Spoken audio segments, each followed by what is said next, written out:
മധ്യപ്രദേശിൽ പാമ്പ് പിടുത്തക്കാരൻ പാമ്പ് കടിയേറ്റു മരിച്ചു. ഗുണ സ്വദേശി ദീപക് മഹാവാറാണ് മരിച്ചത്. പാമ്പിനെ കഴുത്തിൽ ചുറ്റി ദീപക് ബൈക്കിൽ യാത്ര ചെയ്യുന്ന ദൃശ്യങ്ങൾ പുറത്തു വന്നു. എന്ത് അഹങ്കാരാണ് ഈ ചങ്ങാതി കാണിച്ചത് ഒന്ന് ആലോചിച്ച് നോക്കിക്കേ. നമ്മുടെ നാട്ടിലൊക്കെ റോഷനെ പോലുള്ളൊരു വളരെ മാന്യമായിട്ട് പാമ്പിനെ പിടിച്ച് ചാക്കി കയറ്റി കൊണ്ടുപോകുന്ന കാണുന്നു. ഇത് കടിച്ചില്ലെങ്കിലല്ലേ ഉള്ളൂ അത്ഭുതം. ഇയാളെന്താ പരമശിവനോ? വിഷ്വൽസ് നോക്കിക്കേ.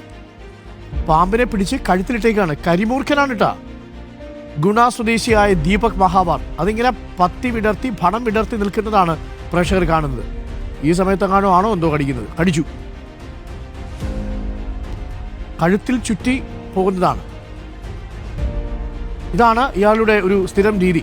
പാമ്പിനെ കഴുത്തിൽ ചുറ്റി ദീപക് ബൈക്കിൽ യാത്ര ചെയ്യുന്ന ഈ ദൃശ്യമാണ്. ഇതിനിടയിലാണ് ഇയാൾക്ക് പിന്നീട് കടിയേൽക്കുന്നത്. അയാൾ ആശുപത്രിയിൽ മരിച്ചു. നോക്കി, അത് ഭണം വിടർത്തി നിൽക്കുന്നത് നോക്കി. പാമ്പാണേ. പുള്ളിയുടെ വിചാരം പുള്ളി ശിവനാണെന്നാണ്. ഇപ്പൊ എന്തായാലും പരലോകത്തെത്തി പാവം.